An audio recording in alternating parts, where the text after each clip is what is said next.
Former brother hello, welcome to lovely Las Vegas for Discuss Hoops with myself, Greg Hoops Peterson, now part of the Beeson Family Podcast. We've got our final conference preview of the offseason. It is the Pac-12. Certainly we don't want to be giving short shrift to this conference, in which is in its swan song for conference previews, because there's only two current members that are going to be remaining after this season, but we will have a fun time one last time taking a look at this conference. As joining me in segment number 2, it is Eli Boettger. He does amazing work over at HXCBB, joining me to take a look at all 12 of these rosters, taking a look at some of the moves made in the offseason, taking a look at the lay of the land with regards to all of these fine schools. So we're going to have a lot of fun there. In the final segment, I'm going to get you guys my projector finish for the conference. And here in this segment, we're going to be taking a look at some of the betting trends and some of the styles of play that you're going to be finding out there in the Pac-12. As per usual, because I am doing a conference preview today, any news and notes I miss from college basketball on Monday, those are going to be rounded up on the podcast tomorrow. And if you do have a question, comment, segment idea, what have you for this podcast, you have one of two ways we offer those in.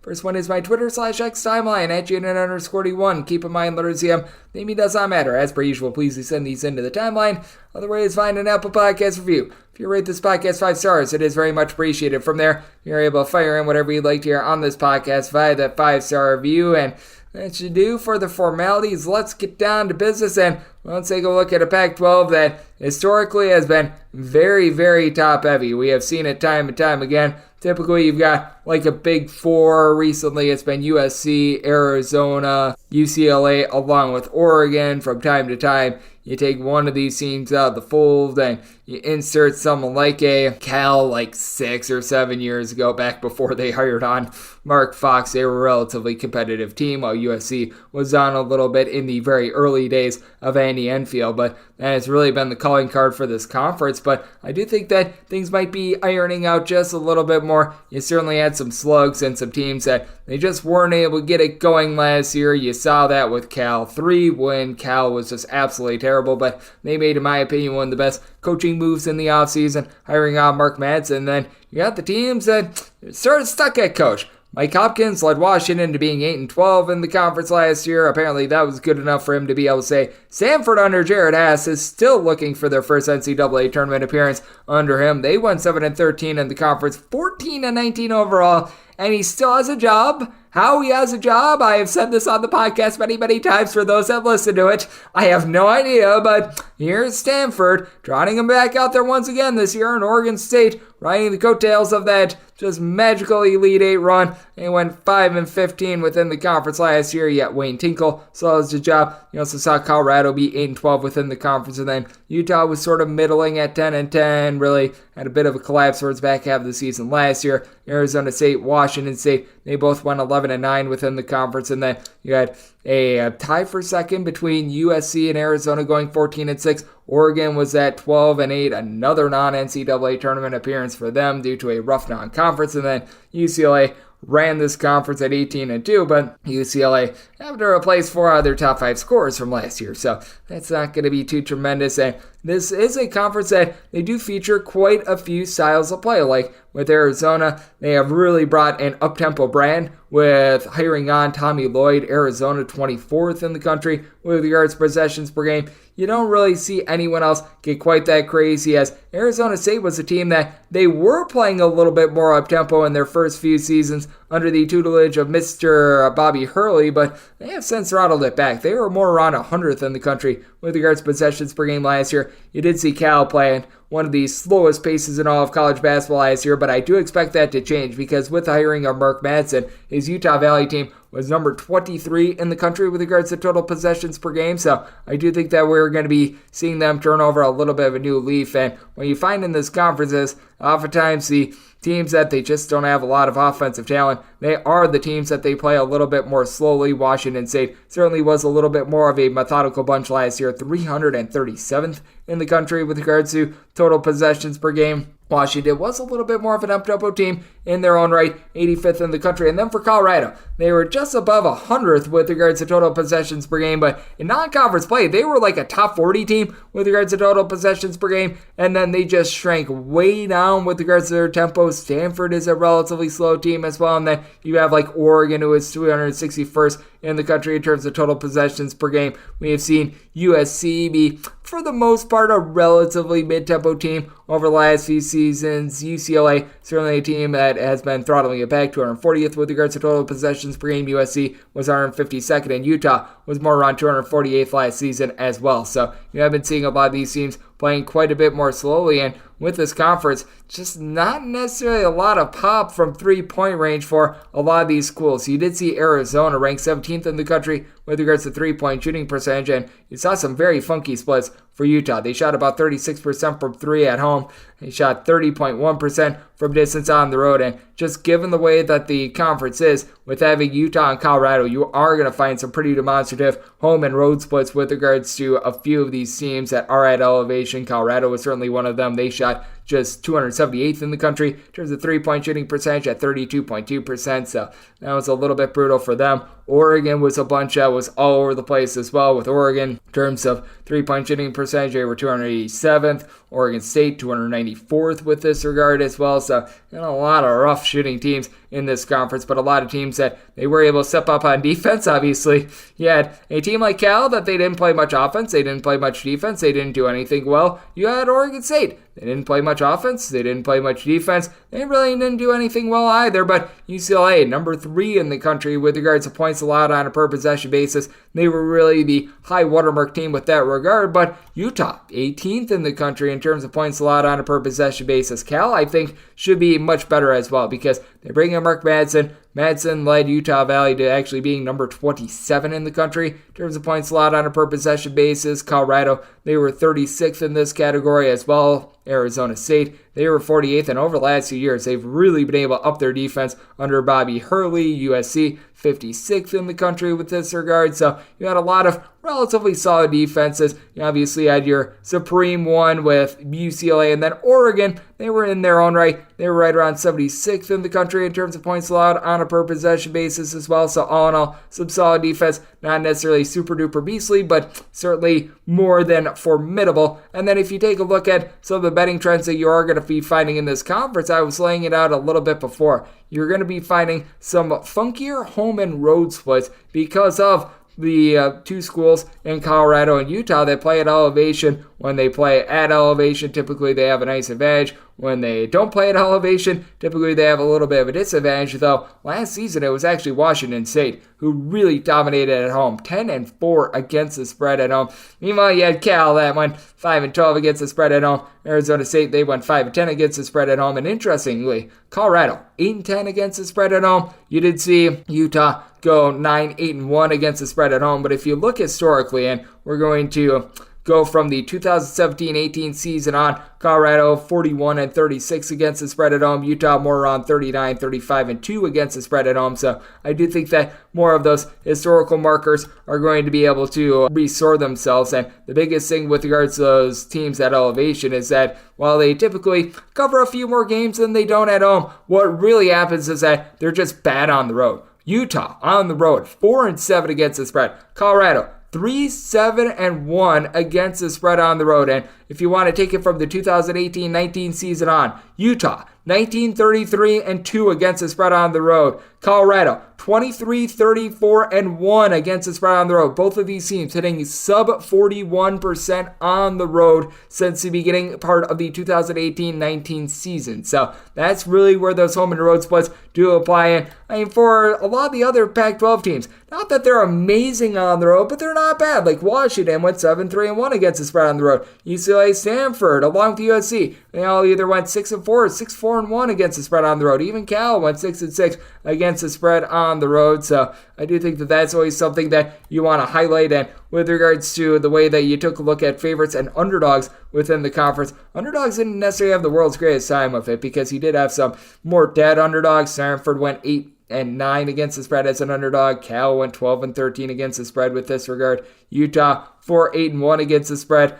as an underdog. I think that goes hand in hand with the fact that they just weren't very good on the road. Colorado actually 6-4-1 against the spread on the road. And then Colorado 6-4-1 against the spread as an underdog. You did have a team in Arizona State that very much embraced this role, 10-5 against the spread as a dog. And Oregon State actually, because of how slowly they played, they were able to hang within some numbers, 13-10 against the spread as an underdog. But with favorites, you either had teams that were hitting a lot against the spread as a favorite, or they gave you a nothing burger. Colorado, nothing burger as a favorite, 8-16 against the spread. Arizona State, 7-14 against the spread as a favorite. Cal, Oregon State, 1-6 against the spread apiece. And then UCLA, 11-1 against the spread as a favorite. Washington State, 11-9 against the spread as a favorite. Oregon, 12-1 against the spread as a favorite. Stanford, 9-7 against the spread as a favorite. So teams that didn't necessarily end with the world's greatest record when they were in the role of favorite, you did not want to trust them. So a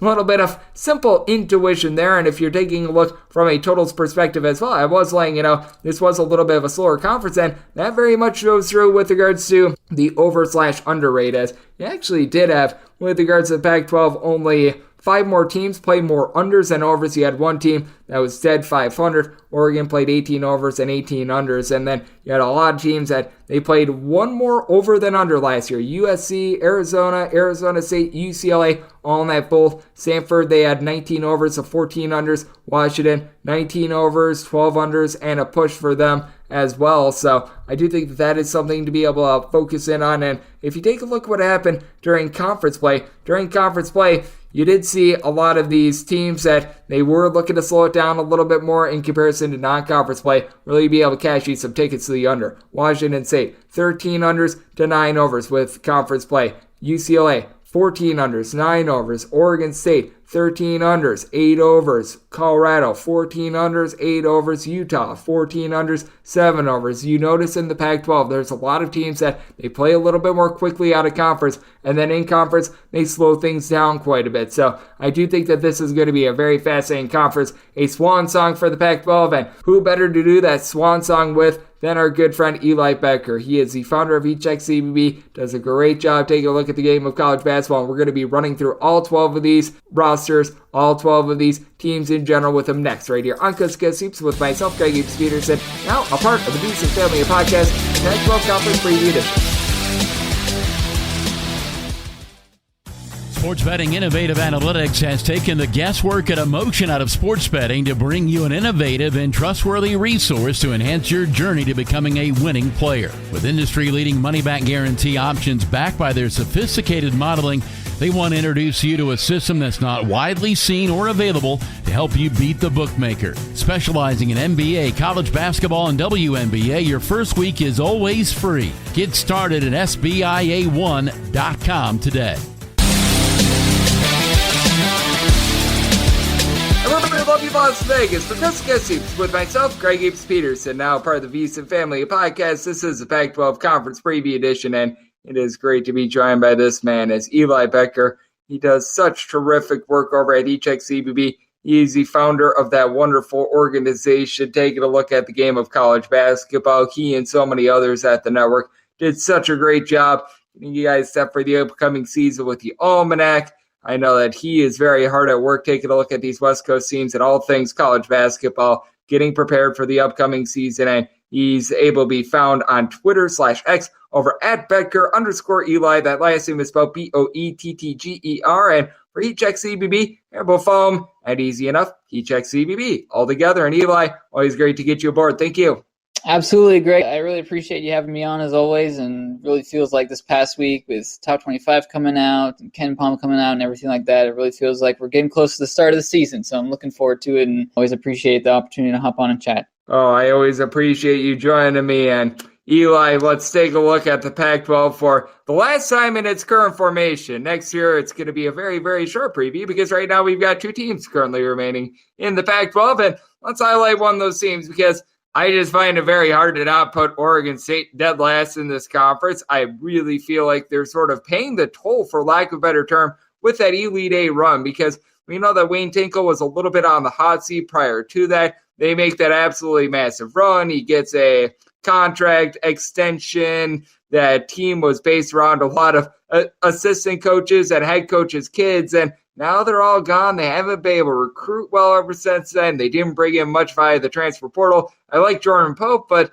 I just don't see a lot of firepower here, and it just doesn't look like a Power 5/Power 6 roster. It really isn't, and I agree with you there. This team really hasn't had the same type of X factor or just that magic ever since the Elite Eight run. I think people forget, to be quite honest, that Oregon State wouldn't have even reached the NCAA tournament that year if it weren't for a pretty miraculous 3-game slate that they had in the Pac-12 tournament just to get in as a 12 seed. So if not for that crazy run, which of course we all can take plenty of gratitude in that run even happening. It was a very entertaining Beavers team, and I'm glad that run happened. But if you take that away, Wayne Tinkle has made one NCAA tournament in 9 years as head coach, with the most recent one, if you exclude 2021, back in the 2016 season. So there really hasn't been a whole lot of meat here to chew, and some of these teams, especially of late, have just been disastrous. And unfortunately, the Beavers are just 6-34 over the last 40 Pac-12 games entering the season. I don't really expect this year to be any different. Like you mentioned, I think Jordan Pope's a really good basketball player. He was exciting as a freshman. I imagine that he'll take another step forward. But besides that, there just really isn't a whole lot of talent on this year's roster. Last year's team really struggled to score the basketball. And when they did defend, they had a tough time securing the rebounds that were necessary to win games. I think you kind of put this OSU team in the same sort of realm as we have with the previous 2 years, where it's a team that will probably manage to win, say, 3, 4, maybe 5 Pac-12 games. They're probably going to lose some bye games. And I imagine this team probably flirts with somewhere around a top 200, maybe top 175 finish in KenPom when it's all said and done. Yeah, I think it's going to be really rough for them. And if we were looking at things with regards to college basketball, I see why Oregon State is one of the schools that has not been picked over. And this is a school that actually finished above 500 in the Pac-12. Let's highlight the 2 schools that have not been picked up by another conference first, and that would be Washington State. But take a look at Washington State now. Losing DJ Rodman, you wind up losing someone like a Mohamed Gay as well. Those were 2 heart and soul pieces from last season. Justin Powell is no longer in the fold, and they really didn't bring in a lot via the transfer portal to be able to replace that. Their recruiting, in my opinion, has not necessarily been too amazing with this Washington State team either. They do bring back a couple glue guys. They bring back a few ancillary pieces, but unless if Jay Mullins and Andre Yagmovsky really take some strides forward, I think that it's going to be a little bit rough because, yeah, Joseph Yusufu was at Kansas last year, but he really didn't play a lot for them. And now you have to wonder if the production that Yusufu had at Drake is going to translate to Washington State. That's a perfectly fair assessment with this team. I entered last year with the idea that Washington State could probably flirt with an at-large bid, or at least at-large contention for most of the year, but it really seemed like every time this team took a step forward, they just managed to take a step back. And then they had a really nice run to close last season where they won 6 straight games entering the Pac-12 conference tournament and were disposed of pretty quickly down in Vegas and ended up losing, I believe it was in the NIT, to Eastern Washington. So it just kind of went by the wayside. It's a team that's been heavily favored by the analytics since Kyle Smith stepped on campus, which makes quite a bit of sense given his background as kind of the Moneyball head coach in college basketball. But as you said, I can't necessarily put Washington State in the same realm as Oregon State. I think those teams are on different tiers entirely, but it still is a team that lacks that type of high-end talent that I think could put them in, say, the middle tier of the Pac-12. I'm curious what Joe Yesufu can do now that he's transferring back into the high major ranks now, or excuse me, he's transferring over in the high major ranks into a new location. This could be a good spot for him, but it's hard to look at this team with what they lost with TJ Bamba, Mo Gay, Justin Powell, and DJ Rodman. That was a really solid quartet, and I can't help but feel like Washington State just kind of missed an opportunity last year to capitalize and gain some forward momentum with a fan base and on the recruiting trails just to get forward with momentum, because this team, I just really don't know how much depth there is. Some serious questions about who's going to answer the call off the bench outside of the guys we've already mentioned in terms of Yesufu, Mullins, Jakimowski, like some of those guys. Just a lot of unproven talent on this roster that is probably going to take some time for it all to gel and come together. Yeah, but I do think that it's going to take a lot for everything to be able to come together for Washington State, and I just don't know if they have the weapons to be too competitive in this conference. As joining me on the show, we do have Eli Boettger. He does amazing work over at HXCBB. He's the founder of that wonderful organization, and I think that this is one of the hardest teams to peg within the conference. It's Arizona State because they do lose the Cambridge brothers from last year. They lose Warren Washington as well. But Alonzo Gaffney, he doesn't put up a lot of points, but he's a nice glue guy down low. Zane Meeks is someone that comes in from San Francisco. He's 6'9". He's able to pop threes, and he began his career in Nevada. And there's been a very clear pipeline between Arizona State and Nevada players. But I think that really what this team hangs on is whether or not Adam Miller and Frankie Collins can be able to do a solid job of running the offense and give this team a little bit of three-point shooting punch, because I noticed that this is just a bunch that they don't necessarily have a lot of great three-point shooting, but what I've been very surprised with Bobby Hurley coached teams over the last 2-3 years is that the defense has also been much better, and I think that it will be here with Brian Settlebong-Yu coming in from Tulsa. I agree with your assessment. This feels like as much of a make-or-break year for Bobby Hurley as there is, and I know that they reached the NCAA tournament last year. They were just able to sneak in and performed really well against Nevada in that first 4 game, just blowing out the Wolfpack, but it's a school that I think has quite a bit of expectations. They feel like they have gone largely unfulfilled, and this year's roster, I can squint and see a team that could compete for an at-large bid, and I could also reasonably see a team that finishes anywhere around 9th or 10th in the conference. I just think that there is kind of that boom or bust that you were talking about. Frankie Collins is a player who I have thought of fairly highly in the past, but he has to play at a consistent level. He's dealt with some inconsistencies in the past. Alonzo Gaffney, that's another guy who I think has the potential to really tap into the type of player people were expecting out of high school. He hasn't really done a whole lot of late. And then you mentioned Zane Meeks as well, a player who we were both familiar with here out west, and he's had quite a bit of success at Nevada and San Francisco. Maybe he can be a bit of an X factor for this year's roster, but kind of similar to the teams that we've touched on in the past, there just kind of feels like there's a lacking ingredient that's necessary to get into that middle tier of the conference. There's just going to be so much pressure on Hurley to get the job done this season, especially after last year, but the talent deficit is pretty significant. Losing the Cambridge brothers, losing DJ Horn, who hit some big shots last year. I think Warren Washington was a deeply underestimated player as well during his time. So it's going to be an uphill battle for Arizona State. I wouldn't be shocked if they finish the season above 500, but I just can't imagine that's what the expectations are heading into the year either. Yeah, no question about it. I do think that with Arizona State, it's an intriguing bunch. And if Miller and Collins have a big year, you know what? There's a lot of upside here. If they don't, well, there's a big giant downer that could be happening as well. And I take a look at this bunch, and I noticed that the preseason polls, a lot of the analytic sites are not too high on them, but I like this team. It's Washington, because I think that teaming up Xavier Wheeler along Keon Brooks, who played with one another while they were over at Kentucky, that's going to be a good thing. And Wheeler, I mean, a lot of people are socked down on him. This is a guy that was a starting guard for a Kentucky team that was a 2 seed in the NCAA tournament just 2 years ago. Paul Mukasey is 6'7". He's a good defender. He's going to give this team a little bit of everything. Now, losing Keon Menafield is rough, but this is a Washington team that was legitimately halfway decent on defense last year, and I think that they've got enough offense in a Pac-12 that, let's call it what it is, the middle is not too great to where they can ascend and perhaps be able to reach that upper half of this conference. I agree, and of course, backing with all this is that, as has been mentioned in this show, of course, myself being a University of Washington grad, there's quite a bit of familiarity between myself and what this program has gone through and endured the last handful of years, but this is, I'd say, clearly the most talented team and at least the most cohesive on-paper team that Mike Hopkins has had in a while. And of course, there is plenty of pessimism given that Hopkins really has not delivered. They haven't reached the NCAA tournaments back since his second year on campus in 2019.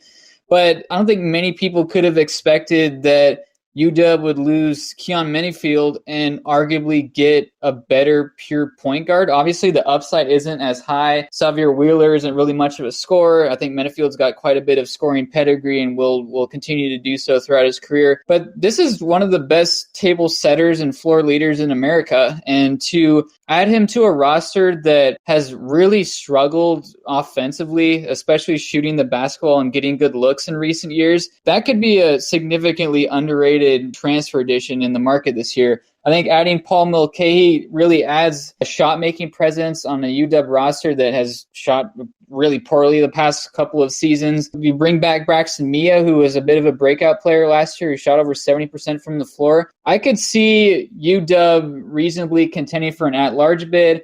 I don't expect them to necessarily be a top 4 team in the conference this year, but I do think there is enough, and there are enough quality win opportunities in the Pac-12 this year that if these pieces do mesh, Moses Wood's another productive player who's coming over from Portland as well. There are enough players on this team, unlike the teams that we've discussed prior, that there is talent on this roster that if it does mesh and it comes together, I think UW has enough to contend for an at-large bid, and that would be enough to at least extend Mike Hopkins' time in Seattle. Yeah, but it's been so interesting to see Mike Hopkins and the amount of runway that he has gotten at Washington, to say the least. And I feel like we're able to say that about a lot of coaches. And the guy that I've talked about on the podcast the most says I have no idea how he still has a job here. It's Jared Hass over at Stanford. And there's quite a few people that are stocked up on Stanford. And I look at the overall roster, and it's not bad. You're bringing Jared Bynum. You've got Spencer Jones, Brandon Angel, Maximine Reynaud. Andrei Stojakovic comes in as a star freshman, and they're all solid pieces. How do I have that feeling that Jared Hass is going to find a way to completely screw this up, though? Because we have seen it time and time again with the Stanford team. On paper, this should be a team that is in the top 5 in Pac-12. I can't trust this guy, though. Yeah, I mean, you don't have reason to. Jared Hass just hasn't really proven that he is capable of winning consistency at this level, at the Pac-12 level, at the power conference level. His teams have always been decent. They just haven't been anything more than that. I mean, pretty much every single team that he's had, minus the 2020 team, has finished somewhere between 14 and 19 wins, and this team just seems to crawl somewhere around 500 in the Pac-12.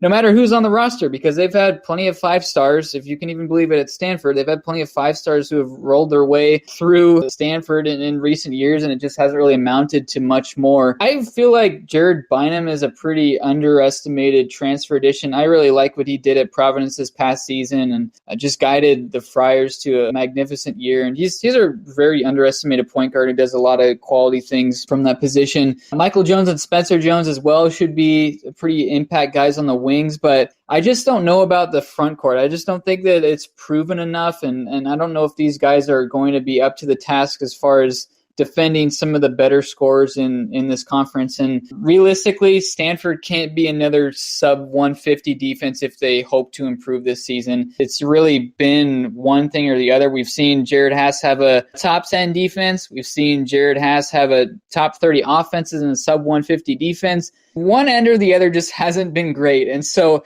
if he can reel it in, if he can get these guys to play cohesive on both ends of the floor, you mentioned Andrei Stojakovic as well, who's an impact freshman coming over as well, who obviously his father has NBA pedigree.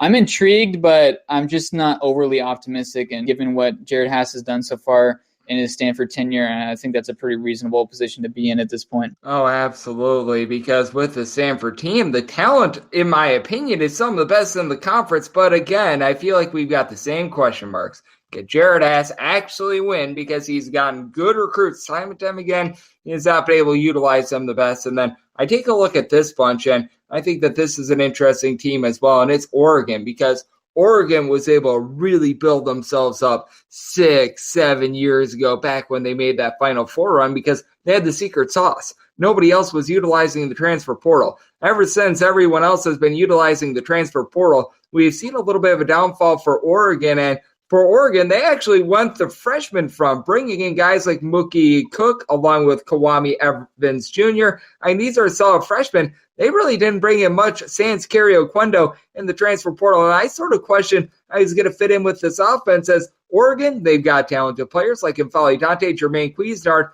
But for one, are they going to stay healthy? And two, what's the fit? Because it feels like it's sort of a band of misfit pieces. It's a strange situation right now in Eugene. And we're looking up now, and Dana Altman is now facing his third consecutive NCAA tournament miss if he doesn't reach the tournament this season, which is such a strange thing now to be talking about, especially given where this program was at, say, in 2017, where they were a 1 seed the prior season, then they got to the Final Four in 2017, but really since then it's been a couple of Sweet 16s as a 7 seed and a 12 seed and not really much else. But unlike some of the other teams in the conference, it feels like Oregon really hasn't been on the same talent level as they have been in years past. And I know we keep bringing up the talent, but it really is something that I think is worth noting here in the Pac-12 this season. I just don't know who's going to be the guy for this year's team. And N'Faly Dante, of course, is a productive player when he's healthy. He had a really nice season this last year. But in terms of your go-to guard, your type of combo type player who can score in the clutch, I just don't know if Jermaine Cuisinart is going to be that guy. Is it going to be Keyshawn Barthelemy? Like you said, Cario Oquendo, could he potentially be that player counting on a Georgia transfer? I just don't know. How does Nate Biddle fit into this offense, and is he going to be one of these types of stretch four players who is going to be counted on for the offense? It feels like a team, as you touched on, I think you put it in good terms, in that it's just kind of a band of misfit toys. I just don't really know how it all meshes together. The floor is fairly high. I just don't know if the ceiling is that high either. It just feels like a team that will probably be fine, but I just don't know if they're going to be that good. And I think that kind of puts you in the bubble territory. I'd be surprised if Oregon is anything more than that, to be honest. And we should see quite a bit of freshman minutes, as you mentioned, Evans, Cook, and Jackson Shellstad as well. Those are three talented freshmen. But how much longer is it going to take for them to be acquainted to this level of basketball? I guess we'll kind of wait and see on that. But there is a lot of reliance on players, especially the guards in the backcourt, who just haven't really been a high usage player yet. And they're probably going to have to be turned into that role this season. Yep, I am right there with you. I do have my question marks on the seam. As joining me on the show, we've got Eli Boettger, who's the founder of HeatCheck CBB, and this team is brand spanking new, and I like what I'm seeing from them. That would be Cal. They bring in Mark Madsen after the Mark Fox era. Man, that couldn't have went much worse, as they won 3 more games than the two of us last season, and we don't play college basketball. But for Cal, they bring in a whole bunch of talent. Fardaws Aimaq, with being healthy this year, I think that's going to be massive. Jalen Tyson, one of his teammates over at Texas Tech, he was able to give the team 10 points, 6 boards out there in the Big 12. You've got a bucket getter in Jalen Cone. Devin Askew is back, and I know that a lot of people are sucked down on Devin Askew, but that's a top 40 recruit from a few years ago.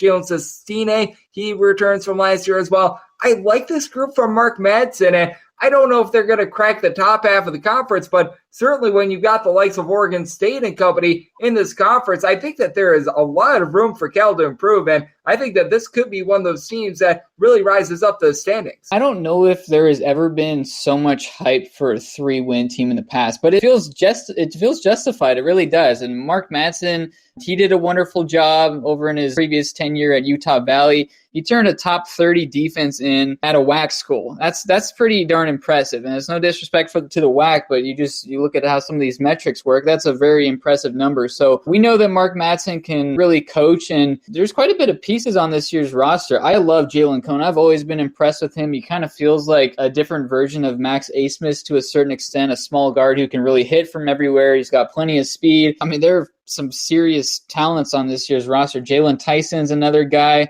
You mentioned Devin Askew. These are players who had a ton of pedigree and hype coming out of high school, who could very well eventually tap into that. I'm curious how this comes together. I don't really know if I'm ready to put Cal in the NCAA tournament conversation. Like you said, it's a new roster, and this is going to be an uphill climb for anyone, let alone a first-year head coach at this level. But this is a solid nucleus of Fardaws Aimaq, so long as he is healthy, which is a big if, obviously, but so long as he is healthy, that will be more than enough to anchor the boards, and on the defensive end, as well as adding probably double digits every night. I think that we'll see a number of different looks. I don't really know how this Cal roster is going to play, because there are guys who are just way different skill sets than one another. It doesn't really feel like there is necessarily one brand of basketball that this team will play, but there is a lot of upside for Cal to be pretty darn good.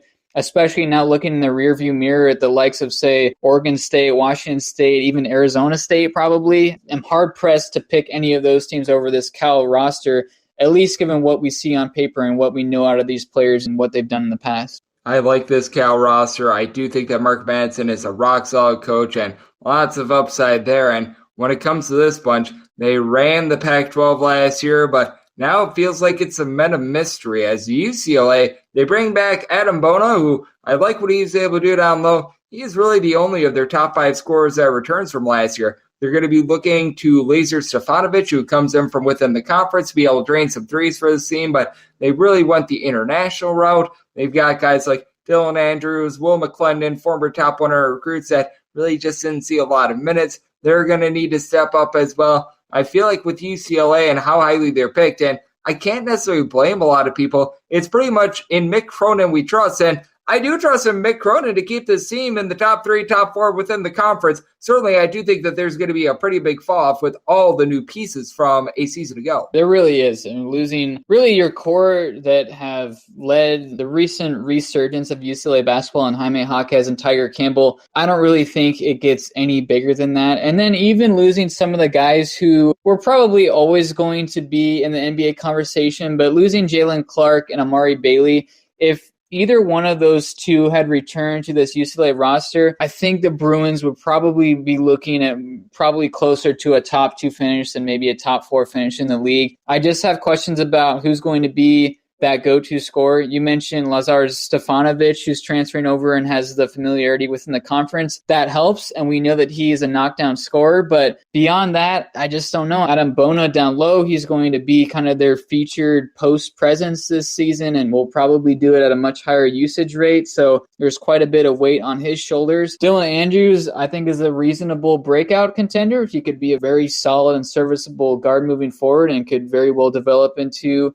I would say, an all-conference player in due time, but gosh, you're still counting on a guy who played just about 10 minutes a game last season to be the floor leader of a UCLA basketball team. And then beyond that, it's a lot of reliance on young international players. There's so many freshmen on this roster.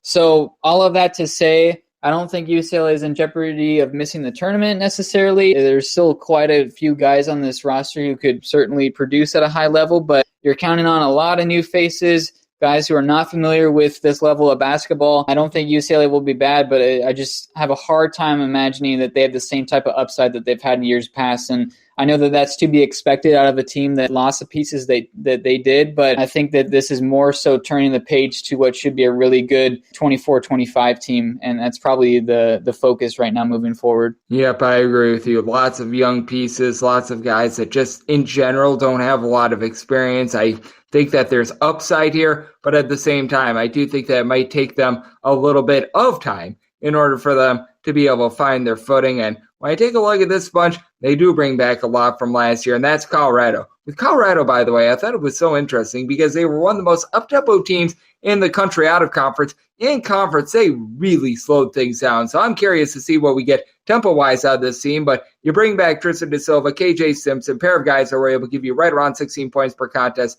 De Silva at 6'9" with the way that he's able to shoot threes. Honestly, I think he's one of the most unguardable players in this conference. Now he doesn't have to do as much down low with bringing in Eddie Lampkin from TCU. You bring in Cody Williams, who I think is one of the most underrated freshmen in the country. Luke O'Brien is able to give you some shot blocks. Javon Ruffin is relatively solid as well. I take a look at this Colorado team, and they've got a lot of depth. You've got 2 headline scorers in Simpson and De Silva. I think this bunch can really make some noise in the Pac-12. They definitely could. I could see it. I'm not quite ready to put Colorado in the top 25 conversation yet, and I know that they received a number of AP top 25 votes, and we're just on the outside looking in. But still, it's a roster that has quite a bit of upside. They've played pretty solid on both ends ever since Tad Boyle stepped on campus. I know that they've been a better defensive team of late, so we're kind of turning the page and looking at guys like, as you mentioned, De Silva and Simpson, 2 players who averaged nearly 16 points a game last season. They will be the 2 featured players, but add in a 5-star and Cody Williams at the wing.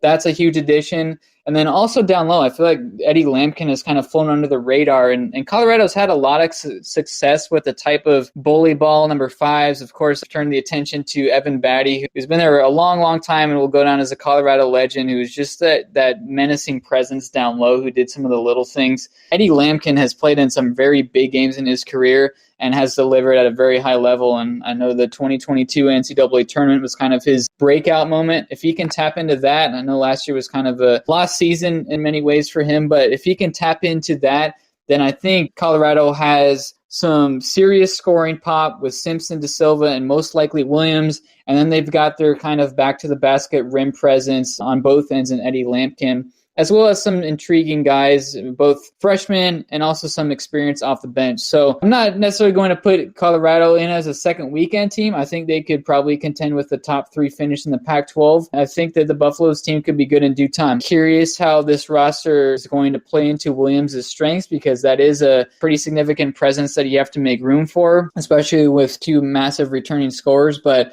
it's going to be an intriguing team that might not be that great, say, in November and December as they figure things out, but I'd be surprised if Colorado isn't starting to hit their stride once league play comes around. Yep, I think that Colorado is going to be very good defensively. They're going to be good on the glass, and I think that they've got a very good home court advantage, as this school has a great home court advantage as well. Joining me on the show, we've got Heat Check CBB founder Eli Boettger helping me preview the Pac-12 right here on Coast to Coast Hoops, and that'd be Utah, because we always know that mountain road trip, it is always a bear with regards to Pac-12, and if there is one thing that these Pac-12 schools are probably looking forward to, it's probably not having to go through that. But with Utah, it feels like this team should be much better than what they are. Brandon Carlson is a 7-footer that's able to pop threes, does a good job down low. Raleigh Worcester, he stuffed the stat sheet last year, 9 points, 5 boards, 5 assists. Ben Carlson is able to do a nice job on the glass. They bring in Cole Bajema. He's going to be able to help out this team. I like Gabe Madsen. There's just something missing with them. I don't know what it is, Eli. I don't know if you can shed some light here, but I feel like Utah should be a really good team, but something always holds them back, and there's just a lot of inconsistency with them when they get into conference play seemingly every year. Yeah, that's kind of been the case so far since Craig Smith went over to Salt Lake City over from Logan when he was coaching Utah State. The Utes have started off pretty strong, and as soon as the calendar has turned into league play, things have just kind of fallen off the rails. And just looking back to what this prior season was like, and had some nice wins out of conference to start the season, but it just went sideways as soon as Utah was facing some of these road swings and back-to-back nights against good teams and NCAA tournament contenders. It just hasn't really been the same. But like you said, there are some nice pieces on this roster. I just don't know if it's going to be enough to put Utah in the tournament conversation. Raleigh Worcester comes over. He's been a fairly productive player who's got experience at this level. Cole Bajema coming over from Washington. He's kind of that knockdown shooter with length that they need. And then a couple of 7-footers, both of whom are pretty intriguing, with Brandon Carlson and Lawson Lovering, who's another high upset guy. I like that group, but like you said, it feels like there is a missing ingredient. I don't know if it's going to be a team that approaches things with more of a by-committee approach outside of Carlson in terms of scoring. I don't know if they're going to play a particular brand of basketball. Like the Craig Smith teams at Utah State were just phenomenal at passing, and they defended the rim, and that was largely due to Neemias Queta and what he was able to do to just defend against bigs. And I would imagine they're trying to somewhat replicate this in some way with Raleigh Worcester running the floor. I know he's kind of a 5-assist type of guy. And then they've got the couple big mans underneath who should be able to defend at a high level. I just don't know if that amounts to a team that's going to reasonably contend for a tournament spot. They just weren't really exceptional in any one category last season. I think the defense, although it did defend in terms of shot percentage pretty well last year, it just wasn't a defense that was going to turn opponents over very often or just create a whole lot of havoc. They really let opposing teams kind of get into their offense and run what they wanted. So I would imagine they try to be a little bit more disruptive this season, but it still kind of feels like a middle-tier team in the Pac-12 this upcoming season. I agree with you. If you look at a lot of the raw metrics, you'd think that this team's a whole heck of a lot better, but they're just missing that secret sauce. And when you take a look at this bunch, they are able to create a lot of havoc. They do play super-duper up-tempo, though. It's going to be a new-look team, and that's Arizona. And the biggest question is, what is Caleb Love going to be? Are they able to get him to be a bit more efficient than when he was at North Carolina last year? Or is this going to be where he was making those shots 2 years ago for North Carolina, helping lead them to the national title game? You lose Azuolas Tubelis, but Umar Ballo, just a 7-footer down low, is back. Jaden Bradley, won the better freshman in all of college basketball last year. He comes in from Alabama. Pell Larson, a great sixth man, is back. Kylan Boswell might actually be the biggest X factor because I do think that he's going to take a lot of that pressure off of Caleb Love. And if you're able to get something out of Henry Vassar, I mean, look out below. I really like this Arizona team, a team that I think has some of the best depth of any team out there in not just Pac-12, but perhaps all of college basketball. I like their 8-man rotation. There's a lot here. Keelan Boswell, he's going to make the transition to the full-time point guard spot. He didn't really get a whole lot of run last year, and it's to be expected for a reclassified guy, especially a reclassified point guard. There's a lot to learn and develop in terms of getting ready for the college game. I'd imagine he's far more effective this season and does a good job. I know there's always been a lot of skepticism around Caleb Love and does he shoot you out of games? Does he take too many shots? But in this day and age, if you have a player who you know you can turn to and can hit the big shot, I mean, Caleb Love has hit one of the biggest shots in college basketball history. I would definitely rather have him on my team than on somebody else's team, especially during kind of this transition with the players that Arizona's losing, Azuolas Tubelis, Courtney Ramey, Kirk Kriisa. You need a guy who you can turn to and get buckets from. And Caleb Love, he might not be a 40% shooter from the floor. He might not shoot 35% from deep, but you know you're going to be able to count on him consistently for offense. And I think that just steadies out the rest of the team. And the other thing, too, I think we're forgetting just how dominant Umar Ballo has been at times in Tucson. I think this could reasonably be a 20-10 type player this season. That would put Umar Ballo in the All-American conversation. It could very well put him in the National Player of the Year conversation. I really think he's that good. He's effective. He can just dunk like crazy. He can finish around the post. It's a guy who gets to the free throw line a lot. He does so many good things that I just somehow is underestimated. And I think there's so much talent on this roster when you consider that Keelan Boswell, a 5-star point guard who really hasn't even played a full season of college basketball yet, is going to be running the show. Caleb Love is one of the best shot makers in the country and can get to his spots and put up shots. Umar Ballo is a dominant big underneath. And then some of these other guys, Keishad Johnson now has a Final Four experience, who's going to be a 4, obviously did a lot of great things, and is that type of glue guy that you need to be a legitimate tournament contender. And just given what he did at San Diego State last year, is going to help this roster a lot. Pelle Larson as well from the wing, Jaden Bradley from the wing. And then, like you said, there's a good mix of these kind of international players who all have quite a bit of high upside. We'll just have to see what happens when they get some run. But I could see Arizona humming along, and when we get to February looking up, and they're reasonably a top 10 team in college basketball, and one that looks extremely dangerous come Selection Sunday if all the pieces come together properly. Yep, I do think that this is a bunch that has quite a bit of upside, and with Arizona, man, Tommy Lloyd has done an incredible job of coaching this team up, and we've got one last team to take a look at, and that's USC, a team that I think should be the preseason number 1 in the conference, and this is with thinking that Bronny James gives you nothing. In my opinion, if Bronny James is able to get out there on the court, is even able to give you a few points, that's an added bonus, because I just think that him being able to get back to normal life functions and things like that, that is the ultimate goal for him at this point. Obviously, you'd love to see him have a long and prosperous basketball career, but you just care about his health first and foremost. But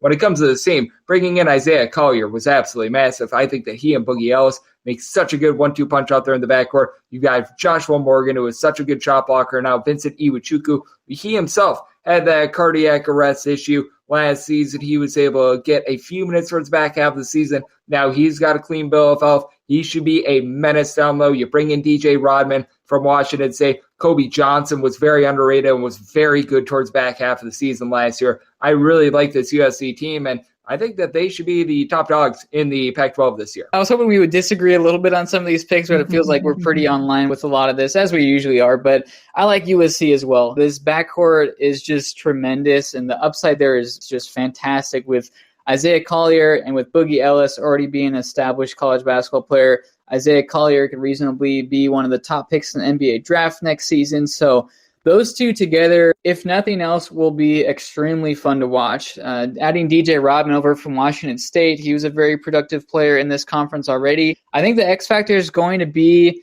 what Joshua Morgan does in the post. If he can be a legitimate star in this league, if he can give you solid 25, 30 minutes a night and be productive and defend at a high level, I think USC is extremely dangerous because we know that the backcourt is pretty much as good as it possibly can be. I like the wings. You touched on Kobe Johnson a little bit. He's intriguing. Kijani Wright, the same thing for him as well. And then also Vince Iwuchukwu, a former 5-star who's another 7-footer. So what USC ends up doing at the 5, I think will go a long way in determining whether this USC team is, say, a 1-win team in an NCAA tournament, or if they're more so looking at maybe an Elite 8 or possibly a Final Four team. I don't know if I can necessarily go that far yet. There's a lot that needs to be decided. You touched on Bronny James as well. His health will be paramount, and we'll see if he's even going to be able to play this year, and obviously the health situation surrounding him, and we wish the very best for him.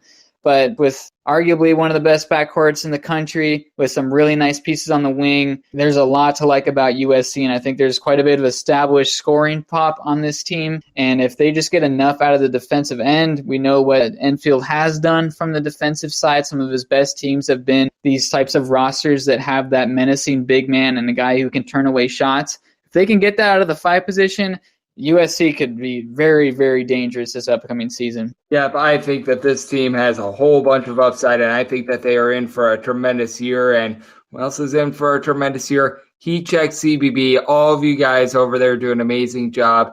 You did great work with regards to the Almanac. You, 3-man weave, Field of 68, such a tremendous product. Eli, you've done such a nice job running this network for so many years, and every single time you and everyone else at the network joins this podcast, you always learn tremendous insights. So love to give people at home know what's all on tap for you and how people are able to follow along on social media and other platforms. I really appreciate that, Greg. Yeah, as you mentioned, you can follow our stuff first on cbbalmanac.com. If you haven't already, you can get your login credentials and just get all the insights and projections that you need to get ready for the upcoming season.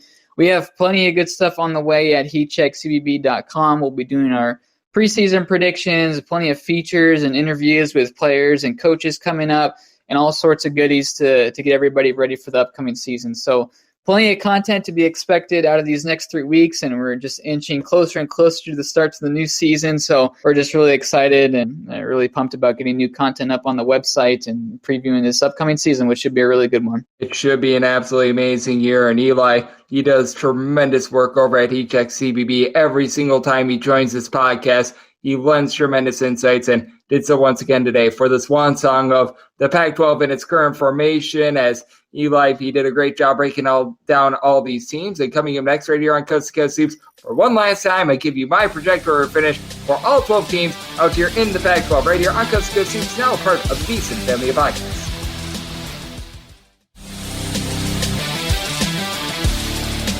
And we're back here in lovely Las Vegas for Coast to Coast Hoops with myself, Greg Gibbs Peterson, now part of the VSiN family of podcasts. Was great to be able to get Eli Boettger aboard to be able to take a look at this tremendous conference. He does amazing work at HeatCheck CBB, the founder of that terrific network. Every single time he joins this podcast, he lends amazing insights, and well, this was very much a swan song for being able to do a Pac-12 conference preview, because next year, well, you got 2 teams that are currently within the conference. We shall see what happens there. But one thing that I know is that a man that'll never fade away, a man that always does a great job looking at this game, is Eli Boettger. A big thanks to him for joining me in last segment. Now it is that time of the podcast. I give you my projector or finish for the Pac-12. Do note that because I am doing a conference preview today, that means that all the news and notes that we saw both on Monday and on also Tuesday are going to be rounded up on the podcast tomorrow, so we'll get things all taken care of for you there. But let's start with dead last in my projector or finish. It should come as no surprise whatsoever. It is Oregon State. Now, if there is a little bit of upside for Oregon State, Jordan Pope as a freshman looks solid. He was the team's top scorer. Was able to shoot about 38% from three-point range. And then Michael Rataj was able to shoot about 37.5% from distance as well. But you really don't have anyone else that shot north of 33% from three. This was one of the slowest teams in all of college basketball in terms of points allowed on a per possession basis. This was a less than tremendous team. They only allowed 67 points per game, but they were one of the slowest teams in all of college basketball. One of the worst teams at being able to take care of the ball. They really don't have any rebounding. They don't bring in much of anything via the transfer portal. Now, a little bit of a break for them is that this year they're actually going to have Christopher Wright out there on the floor. He was supposed to be one of the team's main guards last year before he went down with an injury before the start of the season, so that was a bad break for them, but they really don't have the big men needed to be able to compete at a power conference level. They really don't have explosive playmakers. Dexter Akano was able to give you a little bit of something with about 8 points per contest last year, but very much have question marks with this Oregon State team, and I feel like it's very, very clear that they are the worst team in this conference. Oregon State, number 12 with regards to my projector finish. At number 11, I'm going to be going with Washington State. A lot of what made Washington State relatively solid last year is gone, as you've got Mohamed Gay out of the fold for a Washington team that, they were pretty solid on defense. The offense was a little bit touch and go, and the main guy to be able to produce for this team was CJ Bamba, who was able to give you 16 points per contest, always has been a solid three-point shooter, and now he's out there in the Big East. So, it's a little bit less than terrific for this team. They do bring in Joseph Yusufu, and I think that he is going to be someone that should be able to help out this team a little bit, because with Yusufu, he comes in after he just didn't get a lot of run in general while he was over at Kansas. Now, when he was at Drake, he was a big part of that team that made the 2021 NCAA tournament, shot about 38.5% from three, 13 points per contest, but I do have question marks as to whether or not he could be really a difference maker at the power conference level. I've always liked Andrei Yavmatsky, the gentleman from North Macedonia, but he's always had a tough time staying out there on the floor, and when that's one of your main rebounders, he and Isaac Jones, this team once again is going to have a tough time down low. They don't necessarily have the world's greatest depth with losing so many guys, even like a Carlos Rosario from last year, and they're going to need Jay Mullins to really be able to step it up for the team. For Mullins, he was a little bit more of a sixth man last year, saw a few starts, shot 43% from three, but he was able to play off the ball a lot. Now he's going to need to have the ball in his hands a ton along with Yusufu, and I just don't know if that's going to be a good blend out there in the backcourt. I like Kyle Smith as a coach. I just don't think that he has the pieces to really be able to make a lot of noise in this conference. As a result, I do have Washington State at number 11 with regards to my projector finish. At number 10, I'm going with Stanford. I recognize that Stanford did a nice job bringing in some freshmen that should be able to elevate this program a little bit. I do think that Andrei Stojakovic, he's going to be able to help out as a 6'6",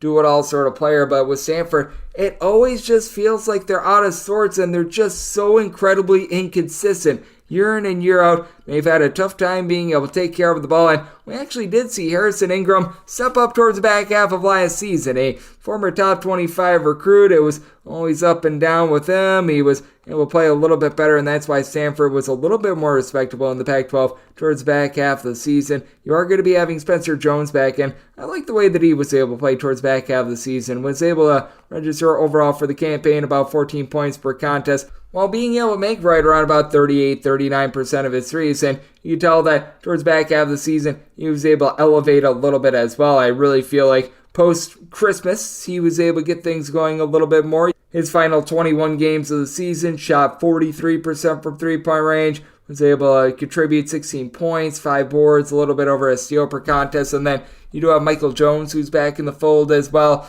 With Jones, he's able to do a nice job, and I expect him to be a double-figure scorer as well. But Maxime Reynaud, for 7'1", he's very clumsy, doesn't necessarily do the world's greatest job on the glass. This is a team that, overall, as a collective, they were pretty solid on the boards. Guys like Max Morrell, James Keefe, they're relatively okay, and you've got a lot of pieces that they're just that. They're okay, like Brandon Angel, he was someone that was able to contribute about 9.5 points, 4.5 boards, did shoot 39% from three-point range as a little bit of a skill big, but it just felt like when the team needed a stop, they were unable to come up with it. They've always been bad at being able to guard the three-point arc as well, and I don't know what it is about this team, but under Jared Haas, they just have such a propensity to underachieve, and there's just nothing that I've seen from the Stanford program to lead me to believe otherwise. So I've got Samford, number 10, with regards to my projector or finish. And at number 9, I'm going to be going with a program that has been quite dormant the last few years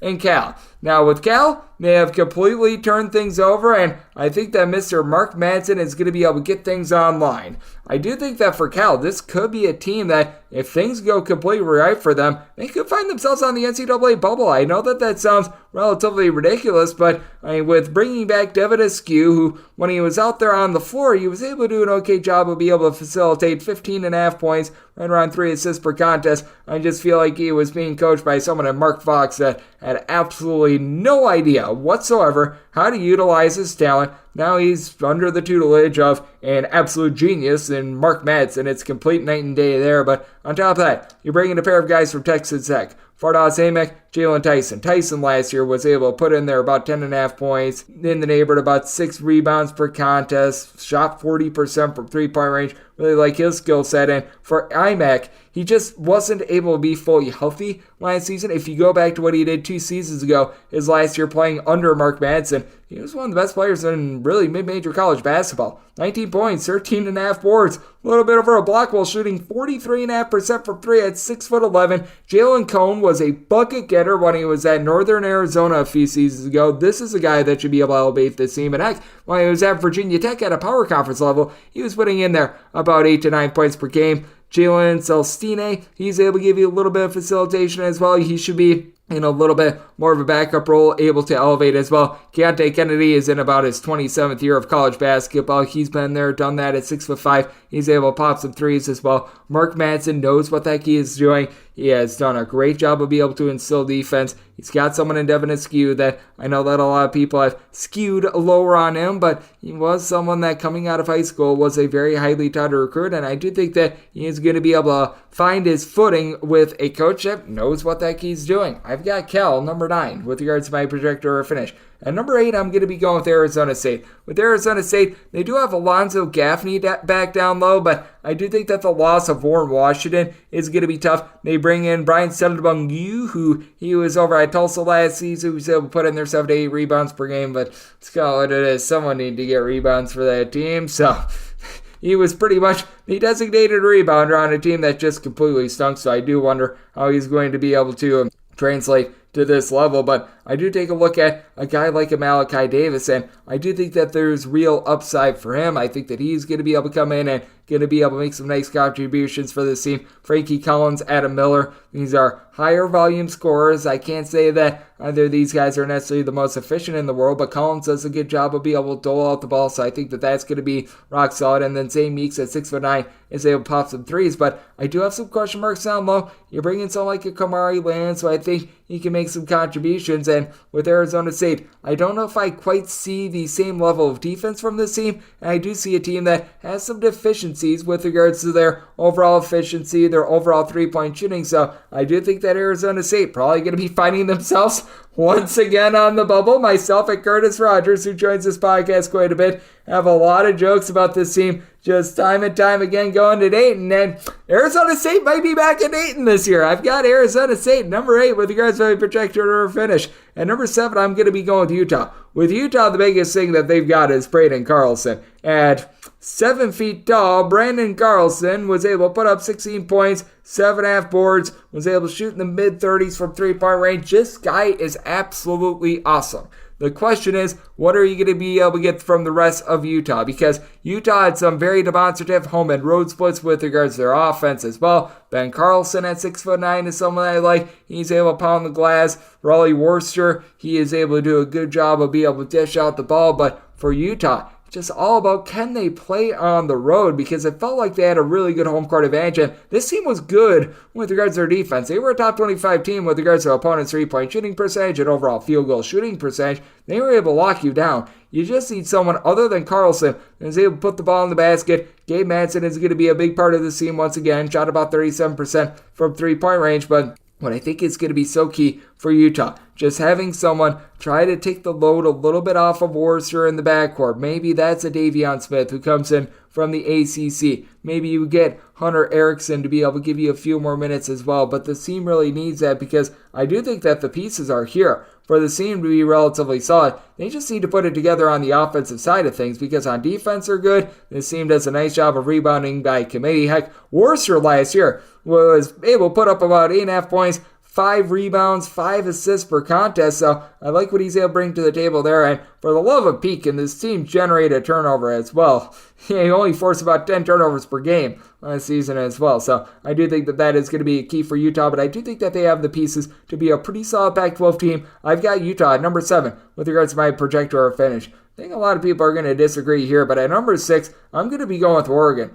Oregon just has not had the same pop since teams have utilized the transfer portal much in the way that they did. That was really the secret sauce and the secret weapon for Oregon when they were able to make the Final Four a few years ago, when they were able to have all that success. Now they've got misfit pieces that you've got question marks with regards to their help. Jermaine Cuisinart just was not able to stay out there on the floor last year. And Foley Dante, all throughout his career, he's dealt with injuries. Now, with Dante, when he's been out there on the court, he's been pretty solid. Last year, 13.5 points, 8.5 boards. He does a very good job being a back-to-the-basket big man that's able to give you about a block and a half per contest, but you lose Quincy Guerrier from last year. Will Richardson took strides backwards last year. That was not necessarily terrific, but I mean, he was a big part of the offense, was always a guy that was able to chuck it in from three-point range. Keyshawn Bartholomew, he was solid, but he wasn't necessarily great, and you're going to really need to be relying upon these freshmen like a Jackson Selstad. Hopefully I said that correctly. He's probably going to be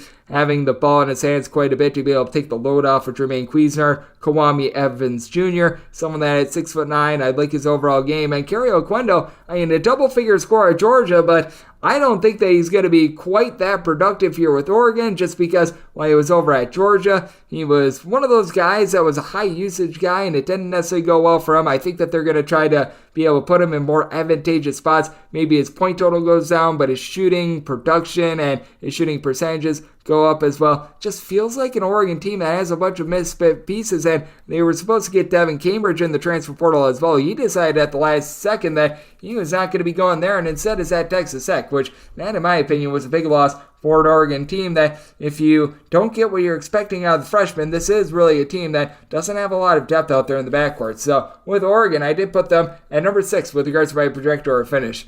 I'm probably higher on this team than a lot, but number 5 in my projector or finish, I'm going with Washington. Xavier Wheeler last year was a really good point guard for a team that it just felt like it wasn't the right team for him, but you saw 2 years ago, he had Kentucky as a top 2 seed, and he was one of the main trigger men for them. Keon Brooks had a very nice year last year for this Washington bunch as well. Now, with Keon Brooks, he's never necessarily going to light the world on fire from three-point range, and I think that is very, very fair, as I was doing with Jared Haas, to have your question marks with Mike Hopkins, who it just feels like he hasn't been able to get over the hump with his own guys, because when Washington last made the NCAA tournament, he was so utilizing a lot of Lorenzo Romar's guys, and fair question with this team as well. When his front at Kepanog going to be able to get out there on the court in a small sample size last year, gave the team 9 points, 6 boards, is able to give you a few blocks. That is going to be massive, but I like that they brought in Moses Wood. Moses Wood is someone that's right around 6'8", shot darn near 40% from three-point range the last 2 years at Portland, is someone that's able to space out the floor. Nate Calmezzi, he was at a very much lower level in the South Florida, but at Lamar, he was putting up about 17 points per contest. He could be able to give you a little bit of something. It was big that they did lose Keon Menafield. I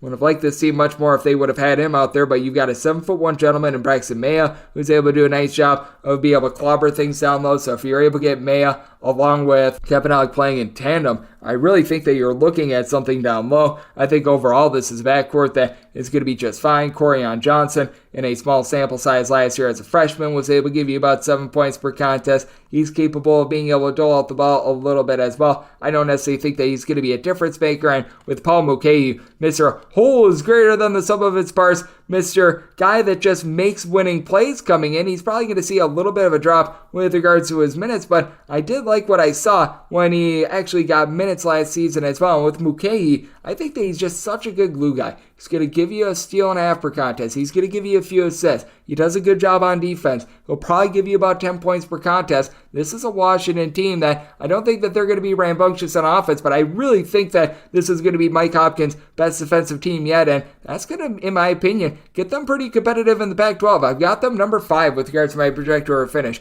And number 4, I am going to be going with Colorado. Colorado did a good job of addressing things down low. They bring in Eddie Lampkin. Now, with Lampkin, got to have your question marks with what happened off the court while he was over at TCU, but he should be able to certainly elevate this team. And with Colorado, it was just very interesting to watch them last year. Towards the non-conference portion of the season, this team was playing at warp speed, and they were playing very, very fast, and then they completely slowed things down in conference. But the guy that I truly like for this team, Tristan Da Silva, 16 points per contest, guy with size, is able to shoot darn near 40% from 3, much like I was talking about with Utah. Colorado may always have those demonstrative home and road splits. Can they find a way to be relatively competitive on the road? I think is a very fair question mark with this team, and I do think that for this team as well, KJ Simpson being able to just be that guy that doles out the ball, 4 assists, 16 points per contest, I think that that's going to be big, and I feel like they could take a little bit off his plate. If you do see KJ Simpson go from like 16 points per game down to 14, I mean, you've got to think that Giovanni Hadley, the freshman, and Cody Williams, they're getting some buckets to be able to help this team out, and I think that that would be very beneficial. I also like what I saw out of Javon Ruffin last year as well, guy that was able to shoot 36% from 3. They've got some halfway decent shooting on this team, and they've got a surprising amount of depth as well. Luke O'Brien was able to step up towards the back half of the season. He was able to do a nice job pulling in some rebounds. Would like to see a little bit more toughness with regards to the shot blocking. Lawson Lovering, he was really that main guy, but that's exactly what Eddie Lampkin addresses with this team. I think that they've got an underrated freshman class with Cody Williams being one of the better gems out there in all of college basketball that not a lot of people are talking about, and I think that this team with Julian Hammond coming back as well in the backcourt has a surprisingly very good amount of depth, and a Pac-12, let's call it what it is. The top teams, they aren't necessarily too tremendous this year, so I've got Colorado, number 4 with regards to my projector finish, and number 3, I'm going to be going to UCLA. This is pretty much trusting in Mick Cronin because you lose darn near everyone sans Adam Bona from last year. Adam Bona was able to do a nice job down low, got injured towards the back half of the season, and in my opinion, that injury did cost UCLA a chance at the Elite Eight where they would have been just served to the wolves known as UConn. But I do think that with some of these guys that have been in the program for a few years, like Dylan Andrews, Will McClendon, guys that really didn't see a lot of run, I do think that it is on them to be able to give you some production. Lazar Stefanovic, he's going to be coming in as well from Utah, someone that at 6'7" is able to pop some threes. But the big question mark becomes, who's going to be running the offense? You've got to think that Sebastian Mack, a star freshman, is going to have the ball in his hands quite a bit. And this is a team that they did go the international route. I'm going to say this name incorrectly. Alne Fabioli? Hopefully I said that correctly. I'm sure that I got it wrong. He should be able to come in as a 6'6", a little bit of a combo player, up the seam out. I'm sure that there's a few other guys whose names I am going to completely butcher, so I'm not even going to try. They're going to be able to help out as well. Devin Williams is a 6'10" freshman that I think is going to be able to do a nice job on the glass as well. They bring in a really nice freshman class. I think the question is, are you able to find that just main trigger man that's able to set guys up in good spots, much like Tiger Campbell was able to do the last few years? And then, no doubt about it, the defense, I do think it's going to take a little bit of step down because Jalen Clark, if he would have came back to school and if he would have been able to give the team anything whatsoever, because he suffered that nasty injury towards the back half of the season last year as well. He was really a heart and soul defender that was able to generate 2.5 steals per contest. This is very much trusting in Mick Cronin, trusting in what he's able to do, and trusting that he did a good job of bringing in some international guys that could play right away. I do have UCLA at number 3 with regards to my projector or finish. It does come with some question marks. At number 2 in my projector or finish, we're going to be going with Arizona. Arizona has a very much new look team as Kirk Kriisa is no longer in the fold. No longer are you going to be able to rely upon Azuolas Tubelis, guys like this, but you bring back Umar Ballo. Umar Ballo is one of the better true big men that you're going to find in all of college basketball. Not a guy that's going to pop threes or anything, but 14 points, 8.5 boards, a little bit over a block per contest. He is going to be rock solid down low. And I do think that Arizona is going to need to take a little bit more of a defensive approach. Arizona, in their first 2 years under Tommy Lloyd, they have played at warp speed. And not that they should be like playing at North Texas speed or anything like that, but I do think that if they're trying to play at like a top 15, top 20 tempo in terms of total possessions per game, that would probably be not necessarily the best with this team. You've got Caleb Love, who we saw him with that North Carolina team 2 seasons ago at his best. We saw him last year at his worst. I think the big key for Arizona is getting him to play a little bit off the ball and getting guys like Kylan Boswell to be able to feed him, have Kylan Boswell be able to just be that floor general, be a wily guy. Kirk Kriisa last year, when he was on, he was on. When he was off, he was off. With Boswell, you maybe take a little bit less of a ceiling, but you trade it in for a little bit of a higher floor, and you bring in Jaden Bradley to be able to help him out as well. Jaden Bradley was a little bit more of a role player as a freshman last year at Alabama, former top 30 consensus recruit that he shoots okay from three-point range, but does a good job with the ball in his hands as well. While he was at Alabama last year, even though it was in limited minutes, he was able to dole out 3 assists per contest, and you've got someone in Pelle Larsson who has been very good in a 6-man role. I do think that someone like Henry Vassar is going to need to see a few more minutes. He's a 7-footer that I think could be able to spell Umar Ball a little bit down low. You certainly aren't going to be having that big 2 with Obalo and Tabellis, but if you can have Vassar just be able to give you a few rebounds, if you can have Kashad Johnson, who comes into the program as well after he made good contributions at San Diego State, be that nice lockdown defender, and if you're able to have this Arizona team be relatively solid on defense, I think that you're staring at something here, and I do think that Caleb Love is going to be more efficient in the system than he was at North Carolina, which is why I do have Arizona at number 2 with regards to my projector finish, and at number 1, I am going to be going with USC. The old Trojans are a bunch that bring in Isaiah Collier, one of the best freshmen in all of college basketball, someone who I think is going to be able to help dole out the ball along with Boogie Ellis. I think that these guys in tandem would not be surprised if they're averaging between the two of them 30-plus points per contest.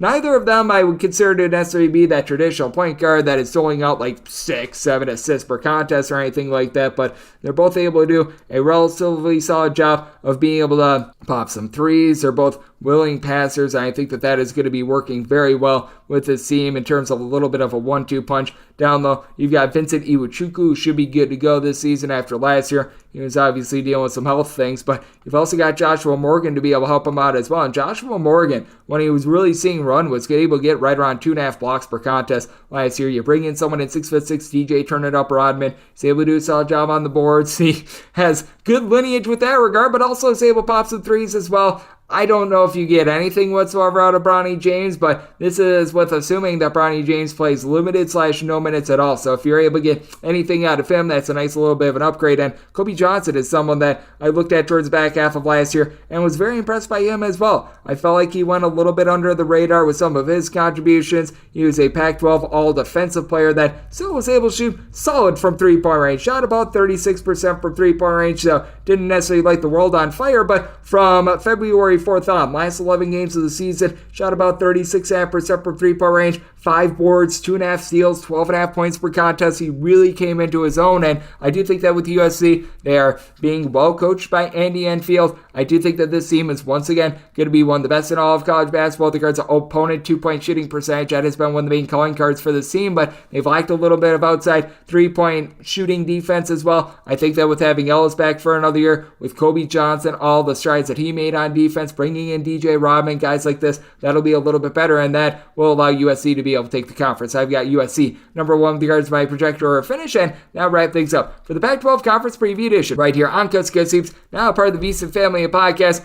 A big thanks to our good friend Eli Boettger, who does amazing work over at eCheckCBB, for joining me in the last segment. If you do like sharing from this fine podcast, Coach Good Soups, you're able to subscribe wherever you get your podcasts, Apple Podcasts, Google Play, Spotify, Stitcher, and TuneIn. If you have a question, comment, segment idea, what have you for this podcast, you have one of 2 ways to be able to fire those in. First one is my Twitter/X timeline at Junior_D1. Keep in mind, letters EM, name does not matter, so as per usual, please do send these into the timeline. The other way is find an Apple Podcast review. If you rate this podcast 5 stars, it is very much appreciated. From there, you're able to fire in whatever you'd like to hear on this podcast via that 5-star review. Coming at you guys every single day on this podcast here in the offseason, giving you guys these conference previews, which we've now done all 32 conferences, so gold star there, and taking a look at all these injuries, taking a look at just angles in general that we can exploit for the beginning part of the season. Then once we get in season picks and analysis on every single game, every single day. So I appreciate you tuning in today, and I'll be back with you once again tomorrow. Thank you.